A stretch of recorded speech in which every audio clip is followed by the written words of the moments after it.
There is that opening of a gate to engage. That's why also even national commissions like the NPRC is here. They feel like the event has been allowed because it's a legitimate event. Ourselves as well, government, I think it's also acknowledging that we are not an enemy, but we are trying to help to find a solution. We have also been invited by the company to engage with them on the 6th of November.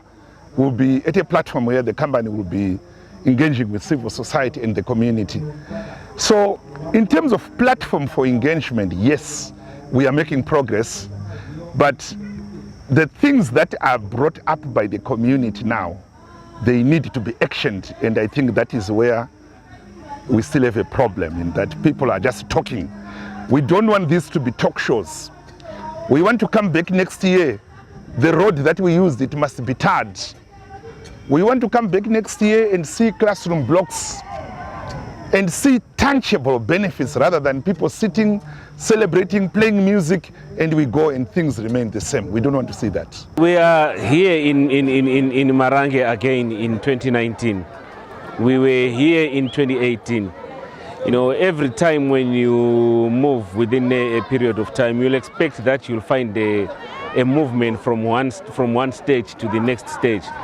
But when we got here to Marange in 2018, we found people confided inside an area that is surrounded by the police and the soldiers and the CIOs. They completely do not have freedom of movement. They are completely out of normal freedom. We found that the people here are still being killed in the diamonds field. They are being attacked by dogs from the ZCDC security guards.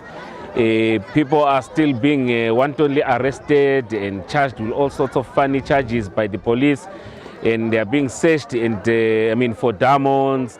If they are found with diamonds, the diamonds are taken away and they are left with nothing. We came in again this year.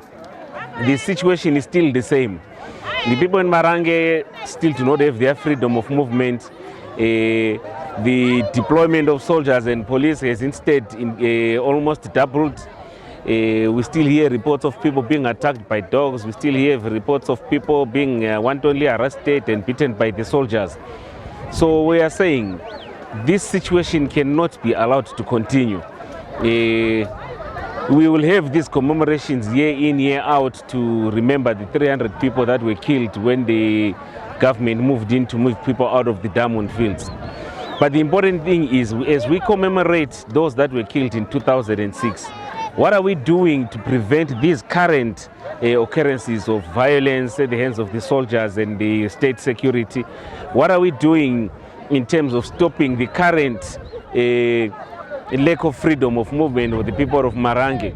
What are we doing in terms of realizing the diamond revenue that is coming out of these diamond fields? This should be the richest province in the country. This should be the richest place in the country. But there's nothing to show for that kind of wealth that is in this area.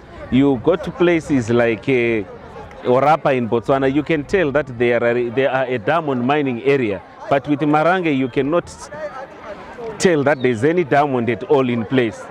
So that is our message when we come for the 2019 commemorations, that can we begin to have a focus on not only commemorating those that were killed before.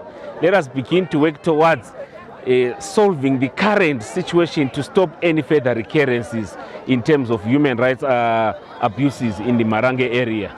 That is our current move at the moment.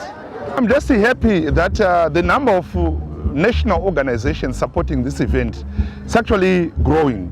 We are having more support from Zimbabweans, and I think generally you are seeing people from Wange, Mutoko, Mashingo, you know, they're all here. Gwanda, which means this is now a national event which is bringing people from all over the country.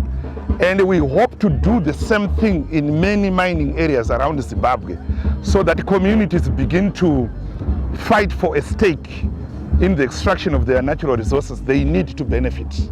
Dai vatungamiriri vaedza kudini vaedza kundinzwawo zvandinoimba. Ine mhaka yekuti vanenge vachifunga kuti zvekungoimba zvemagitara vanotofunga kuti zvimwe ifodya meno chiri kuitika. Nyambisirwa inini ndingatoti Mwari vakandipa chipo chekuti ndinogona kunga ndichiona zvimwe zvinhu zviri kumberi nekuziva kuti zvinhu zvichafamba zvakadai. Saka pandinoimba yambiro dziyaidzi kana kuchenjedzo iyai dai yaishandiswa wakuru vaigamuchira zvaigona kunyatsobuda kuti zvinhu zvitakambozvitaurirwa mukatarisa fanika iwo zvinezvi hapana chiri kuitika chatisina kumbotaura nezvazvo. Mitengo takatombofunga kuti taakunovaka pamusoro pegomo ona kuti mitengo rudzinga ita kuti munhu akwire pamusoro pegomo. Asi iko zvinezvi vanhu vautangisa kuona manje kuti saka munhu zvanga achidi zvanga achitaura. Saka munoziva zvazvinoita Mwari anogona kupa munyika zvayakaita anogona kupa munhu umwe chete chipo chimwe chete. Zvakafanana nekuti mukacheredza vana veIsraeri wakapuwa chii? Wakapuwa Mozisi. Kuti Mozisi unenge wapuwa misheni iyoyo. Saka vazhinji vese dai taigona kuti tikaona anenge aine chipo toteerera. Ini ndine chipo chekuti nyika ikanditeerera otherwise ndingaipa advice kuti ngatifambe nepapa ndifambe napo nekuti musikawani chaiyo vanondichenjedza nekunditaura kuti taifanirwa kufamba zvakadai. Saka muchizoona dzimbo dzangu dzichiita zvekuti pamwe payapa unenge wanzi unenge vakudhonzera wakuru bhachi kana kudai. Ini tenge ndichitofunga kuti ndiri kutobatsira handioni paine chanenge ndichikanganisa nekuti ndenge ndichitoona kuti apa tikafamba nenzira pane nzira yandinotoziva zvokuti kana ndichitaura muchidimbu ndingati nyika yatiri kugara nhasi tofunga kuti mukati tiri kunze manje pane mukati mayo. Saka vakuru wakaziva kuti mukati macho makamira sei igwara chete. Wakangoteedza gwara irore zvinhu zvese zvinofamba zvakanaka. Tarisai wafanika nzvimbo ino ikwaMarange wakafunga kuti diamond richitaurwa kuti rinokosha sei. Asi uchitarisa kuti ukatarisa hako pari kubva diamonds pacho mugwagwa zvawo uri kuenda padiamond pacho unoramba kuti ndo kune madiamonds. Mamwe maguta autosumukira kupfuura kunotobva chii kunotobva pfuma yacho. Izvozvo hazvizirewo kuti kuda kwevanhu ndo zvinhu zvatingechida kuti vatsvage. So zvokuti zvinhu zviri kuitika zvine mweya kana kuti zvina musikawani mukati kana kuti zvine mudzimu mukati zvokuti munganetsana henyu kuti vanhu ndiwo vazodai kana kuti tingagona kufunga kuti masanction haakuzongotopamidzira zvinenge zvangosangishonwa kare nemidzimu. Nekuti zviri kuitika apa ndezvokuti midzimu yenyika ino inenge ine gwara inotarisira kuti vanhu vedu vangagona kufamba negwara rakadai. Saka tikasaifamba negwara iro hazvina mhosva kuti tingachema tikaridza mhere tikaita sei tikasaingonanga rodhi yekuKenani bheki kuIjipita futi. Nini ndinoitwa Mai Mauchaza kana kuti Agnes Zengene from Ada Transao. I think nyaya inonyanya kundibata ndofunga mamwe maissues maanzwa. Nyaya inonyanya kundibata inini semubereki kutamiswa kwetakaita kuAda Transao tine dambudziko remvura. Zvekuti dambudziko remvura iri tiri kusvika pakushaikirwa nevana. Mvura hakuna. Saka vana vanenge vakuenda kunochera mvura kurwizi muOdzi River. Saka mwana vari kuerera vachisvika pakufa. Ndofunga taane vana vanosvika 5 vakafira murwizi maodzi. But chichemo chedu tinoramba tichiunza kukambani kuti tine dambudziko remvura. Asi vekambani vakakwanisa kungotidhirira mugodhi pachikoro nepakliniki. But mucommunity hamuna mvura. Saka zvinhu izvozvo zviri kutirwadza nekuti kufirwa nevana nenyaya yedambudziko remvura. Asi isusu petaigara muno mubocha tatine mvura yedu nemigodhi yedu but izvozvi tiri kushupika. Plan ndofunga mandiona ndakapfeka maglazi aya zvinoita kunga ndiri kuchena but rato dambudziko remaziso angu. Maziso angu ekuAdha kunonetsa kune nhamo. Tichigara muno mubocha taikwanisa kuzvirimira mavegetables edu macarrots tichidyawo matraditional fruits. Saka nependakatoita problem yeshort of sight doctor akatonitaura kuti mune zvimwe zvinhu zvamuri kushota kudya ndo zviri kutoafekta maziso enyu. Saka zvinhu zvinotirwadza mufunge tiri kuAda Transao taakutoona sekunge takadhampiwa kutoita sedumping area because zvizhinji kana zvaakatipromisa hapana zvaakakwanisa kumbosatisfya kana chimwe. Saka neizvozvi kuAda Transao tine madzimai a group of women anoshanda ine organization yeZimbabwe Women's Bureau. Saka ni takagadzira SACCOS group yedu and it is registered.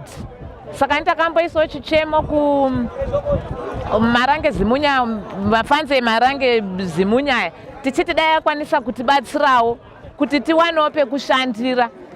Tine nhingi yedu yakatorejestwa SACCOS group. Saka pekushandira hatina plus capital ishoma. Tinoyedu mari yetinoita mukando. Saka dai kwanisawo kuti fandawo mbijanawo. Ndo dzavo bongwada. Ndakabva kwangu kusekorana kwete aingoita kuti mumatombo ndo mune chinhu. Ndobva ndasvika bhaketi rapera mubare chibage. Ndobva ndamira mitombo ndotsvagawo pane mavha anobuda mukati manonga kunzaya. Saka ndakabva ndatongoona imbwa dzatosvika dziri 4 tiri 2. Saka pasvika kwembwa paipai ndakada kundoti nditise. 1 ndobva yandibata apo, yechi2 ndobva yande kondibata apo. Mbwa dzatondibata paipai. Ndobva ndaende komira. Takomana zvakamira sei? Zvikanzi shamari kana une mari yefaindi ka utongotipa mari yefaindi tite sei? Tisiyane. Indobva ndati mari yefaindi handidini? Handina, asi ndikaenda kumba ndodi ndoiwana. Akanzana ngatenda newe. Ndobva ndaenda navo varume vaya ndobva tasvika takasvika kubhesi takasvika kwemasoja. Masoja ndobva atongoti marumirwo aitwa munhu hatigoni kuti timutambire because munogononga munhu atokuwara. Magadhi ndobva anditora. Ndofunga akatongozongotidhambira kunze kunoko kunze kwefield. Ndobva ndatoenda kumba, pendakaenda kumba ndobva ndasvika. Ndofunga ndakangozviitawo zvekuti zvimwe zvezve semunhu womurume apa mari ndandisina. Ndakangozvirapo unofunga ndaitora fodya semunhu anobhema fodya ndichingoisa muruoko rwangu maashes acho aya. Kutongosvikira maashes aya akaende kopora. But ndiri kuende kuona ruoko rwu mukada rutariso so. Hazvina kuende kudodiba kundopera. In short, nofunga ndo problem ndakasangana nayo. Dzimwe time unogone kuti uri kutoenda. Apana echawatoenda arutobve kwedu atosiya atogezera atoite zvatoita akutobveyo. Iyo ndikosangana kwazi pabviswe waya. Saka mimi ndimwe atodini watobvise waya. Iyo newaya yacho aona nekuidi nekuiona kuti wabvisa wacho ndiani watore waya yacho ndiani. Saka zvinhu zvinotigara takandoti kana munomuka kana ucharita ane area yekuti tode kuti tode kuende inoka. Ngoti unotosiye mhuri yako ichifange nzara. Zveshuwa mungatarisa anhu ari kuite marere. Anhu anotobveko out. Emunomu acho ka ushinji achinaba. Bozi azhinji acho emunomu akakwara.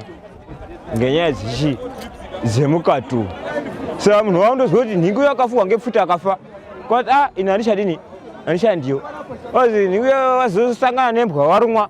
Kwati ina handishadini? Handishandiyo. Saka property anhu azhinji emunomu kuchaende ikweyo gomo haichanyanyi kuzvifarira. Anotoenda kugomo anhu anotobve kuchi out. Bozi munhu haafaririba kuti arare mudondo. Nemunhu unogare muno unoti bheta ndirara hangu pamba pangu. Ndikafuma ndichitengese zvimahewu zvangu ndaonawo ndoitonawo zvinoita. Pane kuti ndo riska kugomo. Iwo wakaona zuro munhu achidarika pamba pako ari pahwanyenze. Ari kukamhina kana kuti akaite zvekutakurwa ngaanhu. Zvinotyisa kuti uchashinge kuendeyo. Saka isusu munomu mararamiro etakutoita ndiwo kuti dai kutoti tatoita hedu zvekuti tionewo kana kuti project yetinoonawo na munomu inoitawo kutoti dai vaitawo project chero hatiyevhe inoitawo kuti tiraramewo tindoonawo kuti kana panyari pamwedzi tionewo kana kuti tikandoonawo kuti $50. We have the same activities in Mutoko. We have managed to build a very good movement in Mutoko and in Hwange as well. We are also trying to get into the Great Dyke area. And we had a similar commemoration in Hwange about 3 months ago, which was well attended, where we are focusing more on women, fighting for the rights of women to benefit from the mining of coal in that area. In Mutoko, there's black granite. So if possible, we want every mining town, Shurugwi, Gwanda, Zhishawani, to have similar platforms where all stakeholders come together and they speak with a very strong voice. My name is Tem Kosinlo from Greater Hwange Residents Trust. In Hwange we've got a lot of issues affecting women and children.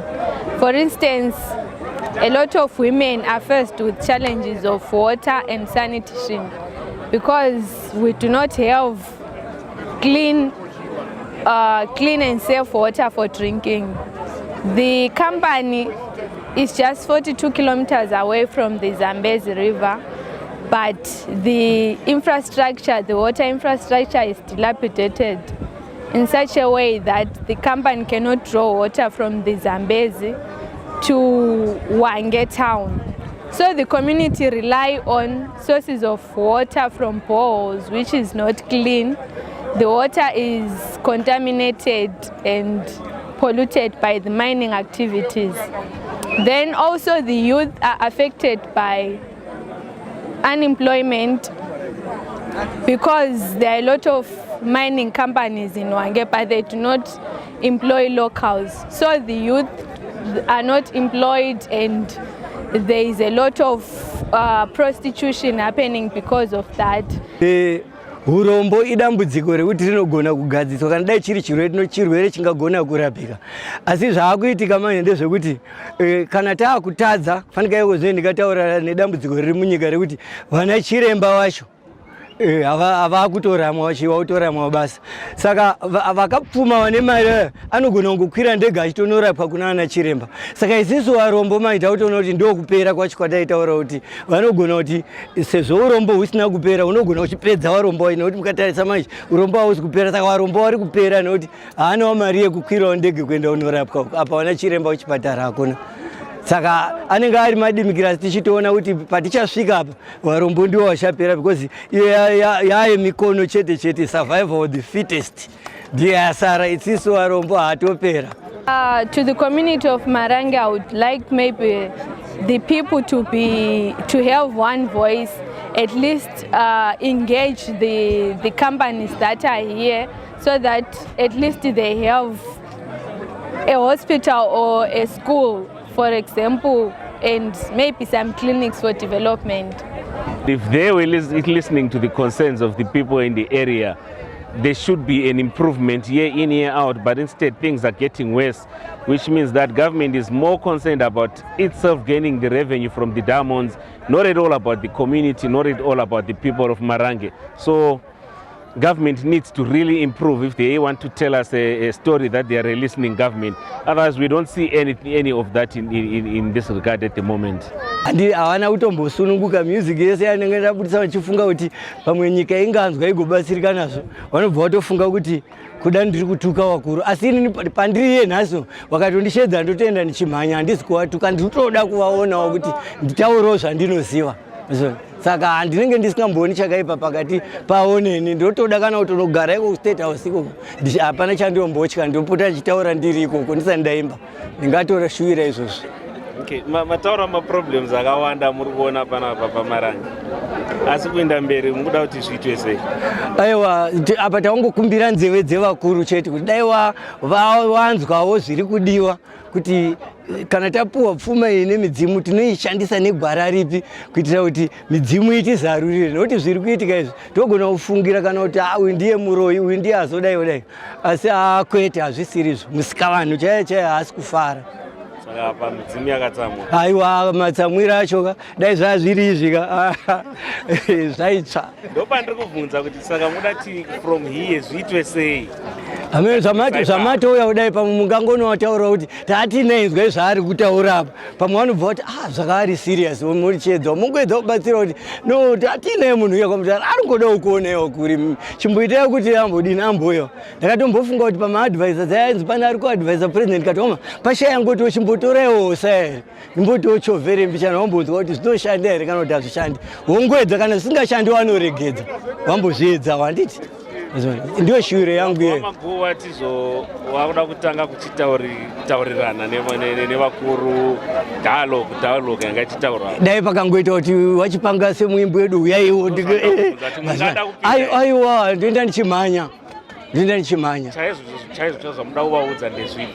Aiwa, gwara, nekuti gwara ratiri kufamba naro iri harisiro rekuKenani, nderekuIjipiti. Saka hamuoni Kenani kana makananga Ijipiti. Gwara chete. Makadini zvenyu indozi Charles Mauchaza, ndiri mugaro wekuAdha, ndakatamiswa kubva kwaChiadzwa nekambani yazi GMC.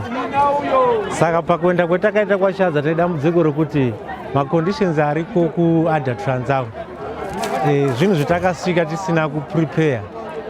Takaenda kosvika tichiona kuti minda yatanga tiinayo kumusha hatisina, dzimba dzetakakiwa hatina kumbokonza kuti kubvunza kuti moda dzakadini, ugari huriko hwasiyana nehwakatenga tiina. Takagara sevanhu vari kurizevha, uko takagariswa sevanhu vari kudhorobha. Saka machallenges aripo semunhu ari kubva kurizevha nemunhu ari kudhorobha zvasiyana. You find kuti kunobhadharwa mvura, isusu mari yekubhadhara mvura hatina. Moreover vanoenda kuchikoro chiriko chakavakwa nekambani yeAnjini, hachikwani wana wese zvototi vamwe vana vanotodzidzira mumashakisi akatowakwa nemarata of which they are very dangerous. Then toya panyaya yekurima takangopiwa 1 hectare. 1 hectare iyoyo ndo pane mari yepo, ndo paunorima chikafu chako nechoda kuti utengese. Patakaenda taizi pamusha umwe naumwe pachatorwa munhu 1 anozoya kushanda kumining, but kubva ipapo hapana kana 1 chakaitika. Tochiti patinoendesawo zvichemo zvedu paya taisomboita 1 on 1 tichitaura nekambani pamwe pacho zvichiita, but takazozi zvichaite makwenda through DA. Saka tosvika kwaDA hatina kana mukana 1 wokuti tinotaura zvichemo zvedu zvichizika. Tinongoza vanhu vekuAdamuzwisisi and moreover zvakuita sekunga a political thing, zvoti mukaita go against government programs, sekuti mukachema muchiti nechichemo chakati makanzera ariko anototi muri expose government. Saka hatipuhwi mukana wacho izvozvo. Saka tine dambudziko rekuti even leadership iriko vanoti pane vamwe vanhu vakati akatosvika vatoriko waizi macoordinators vakatopiwa dzimba dzevanhu vaifanira kunge vakatamiswa. Vanhu vacho vakatamiswa vacho kutone vamwe vasati vapiwa dzimba vakangopisiwa dzimba dzavo kubva uko chizotozi munopiwa dzimba maoko. You find kuti for the first 5 years yese dziriko vanhu ivo vavo haasati ane dzimba dzekugara, vanongogara navabereki of which watovabereki wane mhuri dzavo. Saka rimwe dambudziko ratiinaro. Plus tine dambudziko rekuti takabva kune zvipfuyo zvedu hazvina pekufurira. You find kuti the neighboring place yedu yetinayo ine vanhu illegal settlers akatouya vachitokavhira kutobata nzvimbo dzedu isusu. Saka mapegged areas mwese mwada kuti mawake dzimba dzevanhu vakatamiswa idzodzo hamusisina pekuti mombe dzedu dzifure. Saka taane crisis yekuti mombe dzedu dzinotemwa 1 nekubiwa kwemombe. Ndikakutaurirai sekuti in 2 weeks ago pane munhu akatobva kutobirwa mombe dzake 2. Tichierenga nemombe idzodzo mombe dzakabiwa kubva petakatama dzakutosvika 500. Mombe dziri kungobiwa, inongobiwa pamwe youraona yabviswa mapasi anongobvisa stake basi dzimwe dzesosiya dzakadaro. Saka problem yetinayo zvipfuyo zvedu they are not secured. Isusu wacho pekurima hatina. Irrigation iriko yakazingeyo vanhu vese. Pakaenda kusenswa a political issue mukanangisa a certain political party ndio yakaisa vanhu vayo machairman and the like ndio vanoserekta vanhu ava vanoda. Isusu taakuzibvisai mari mujoine irrigation which kukona mari yacho hakuna. Last time yaipegos yanga yaipa 3000 kana vachida kujoina. Imagine munhu usingashandi sezvendakaita izvo wozitipe 3000 kuti unopinda muprogramu yekuti urime urarame nemhuri yako. Hatisi kuzvikona. Machallenges edu akawandisa zvekutoti zvinhu zvachoka tine dambudziko futi remvura yekumwa.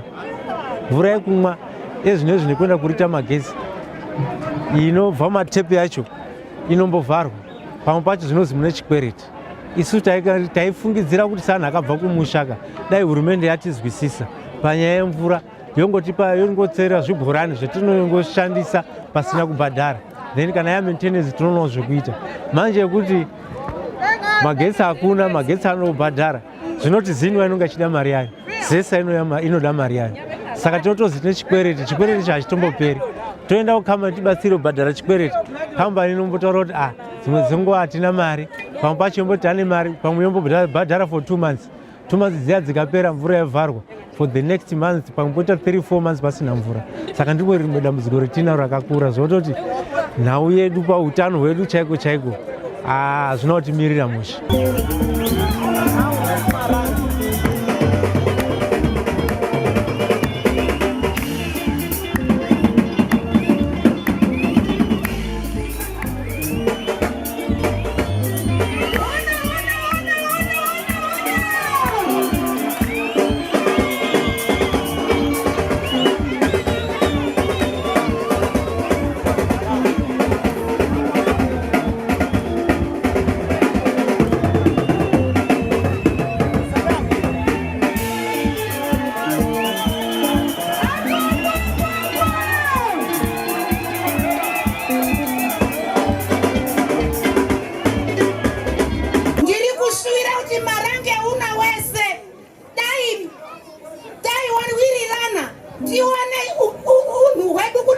tinochengetedzwa were sevanhu, tibatwawo sevanhu wane zvinhu zvavo kunodairana mange mauyu Zvimutu ngezvedu taiswera techizwa.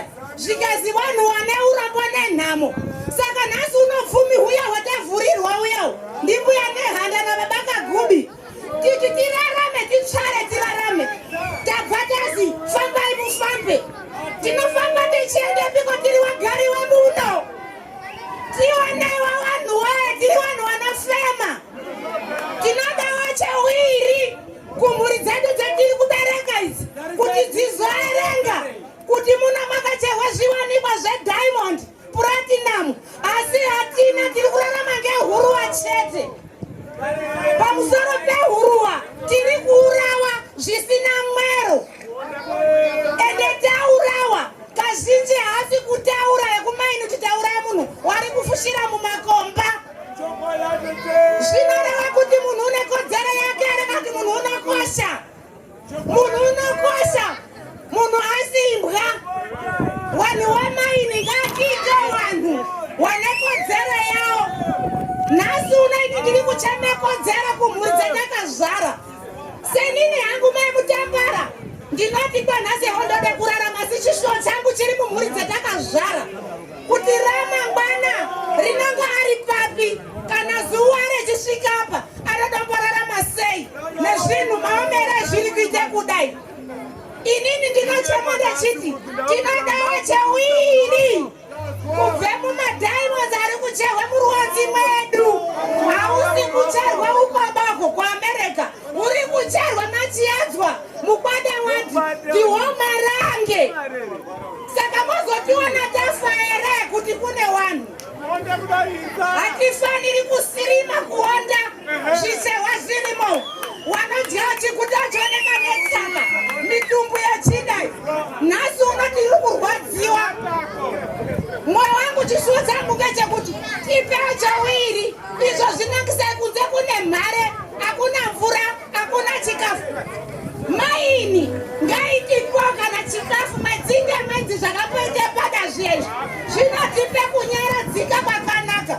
Kana asikadi ngatibhadharira masikuru fees kumapuraimari. Hakuna chinhu asi tiri mudhiamond kudai izvi. Tiri vanhu vakarashika ende titi takarashika takarashwa. Kuno hakuna vanhu. Kuno tiri mudanger zone.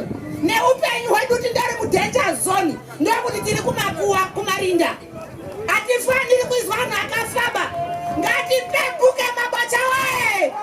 Mabacha waye. Kaverina unit. Ngatibatane. Tiite chihwira chirango. Zvetinoda zviwanike.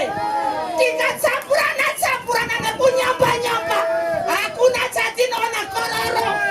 Makore apfuura paiva nekurwadzikana nekushushikana nekurasikirwa kwatakaita nehama dzedu nenyaya yemadhiamonds.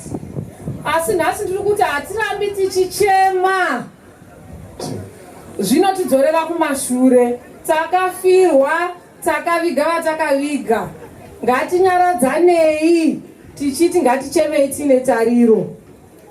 Inini ndiri musimi wemiti.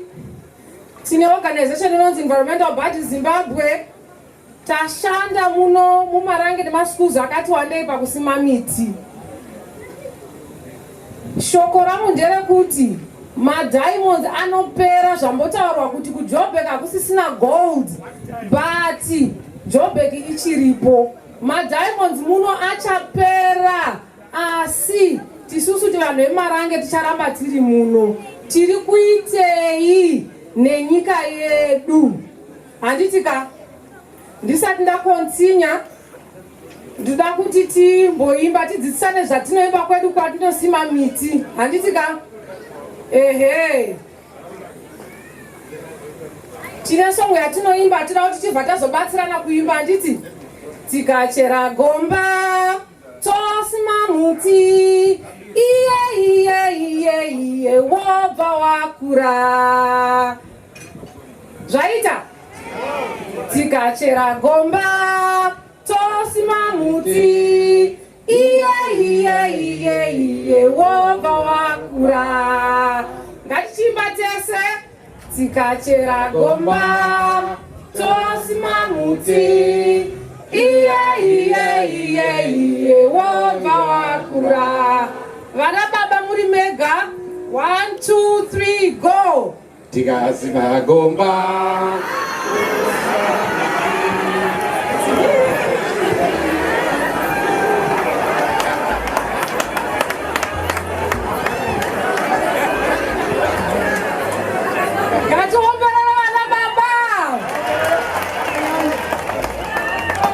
Vana maindo kutemba yanditika isusu takagara tataura kwa Marange varume vanoenda kutaundi kumabasa tichisara isusu tichitsvaga huni tichirima mhunga handiti nyika ino inototi isusu madzimai. Aha, madzimai tiratidzei kuti ndimi masara muri masamusha nyika muno. 1, 2, 3, go.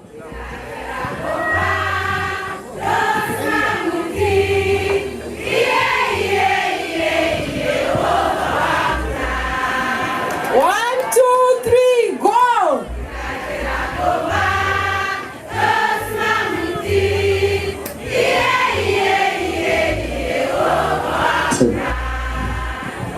Takuvota kuti aimba zvakanaka kupfuura vamwe ndiani handitika.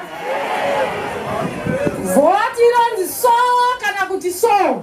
Handiti? So kana kuti so. Handitika? Good. Vana baba takuvo. So kana kuti so. Vana baba futi so kana kuti so. Vari kuverenga handitika mavhoti. Mana mai so kana kuti so. So kana kuti so. Mana mai vahwina ngativaomberere. Maoko, maoko, maoko. Okay. Naka. Kwapedza kufiwa vanhu vapedza mashoko enyaradzo kunogoyewa nhaka ndizvo. Ndo pachivanhu chedu. Vabereki vari pano nhasi. Shoko rangu nderekuti masango inhaka yevana vedu. Ndosaka ndamisa vana vari apa ava kuti vaone, muvaone, muvacherechedze sevana ivavo kuti zvese zvatiri kuita kuenvironment kana zvese zviri kuitwa muenvironment, kutemwa kwemiti, air pollution, water pollution, hondo yacho iri kusarira ava. Iko kana kucherwa kwamangoda miti yedu ichitemwa, nhamo yacho ndeye ava. Diamond richapera, asi ava vanosara vasina kana muti muno munyika. Zvapera zvese izvozvo, mvura yedu yese inenge iri polluted. Mhuka dzedu dzichimwa mvura iri polluted dzichifa. Isusu hatikwanisi kuchageza kwasave. Ini ndakaita rombo rakanaka kugara paChibea primary, baba vangu achidzidzisa ipapo. Taitoziva kuti kwasave tinoenda everyday, ndokwatainodhidha ikoko. Asi hazvichagoni. Handitika?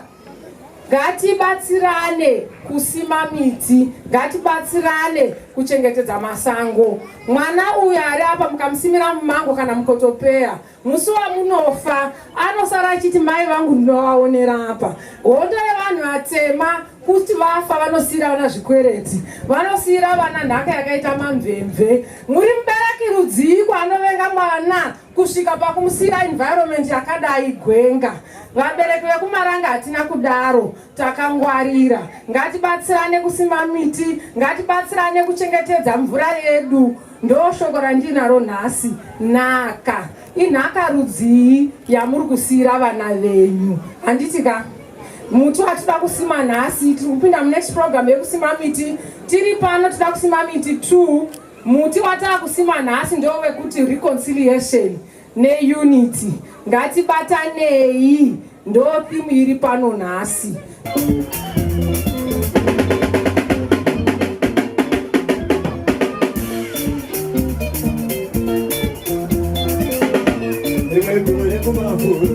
Ndagenda nemvua yangu izere nemuvura, padaifuta mombe pandaipinga mombe, ndakana nyamututa achiseseka ndo moyo ndokuzwa tisi pandaipinga mombe, ndakaona nyamututa chisesedza ndora moyo ndakuzvati ndakaumba mukunda wangu ndokumukandira ndakasedzera ndivire zvichisa parutivi nyamututa akamhanya-mhanya kupinda pese pese achisiya mukunda saka kune ndoya nyamututa akamhanya-mhanya kupinda pese pese achisiya mukunda saka kune ndoya pane vanhu vakadaro wasingadi chakanaka kunyango wapa chakanaka vanongoda chakaipa tikasvika kufunga vanoda kuti wave vakaona vanoseka vanoda kuti wacheme vakaona vanodanasa vanoda kuti varambane vakanzwa vanotaura je vanoda kuti vatukane mwoyo nguu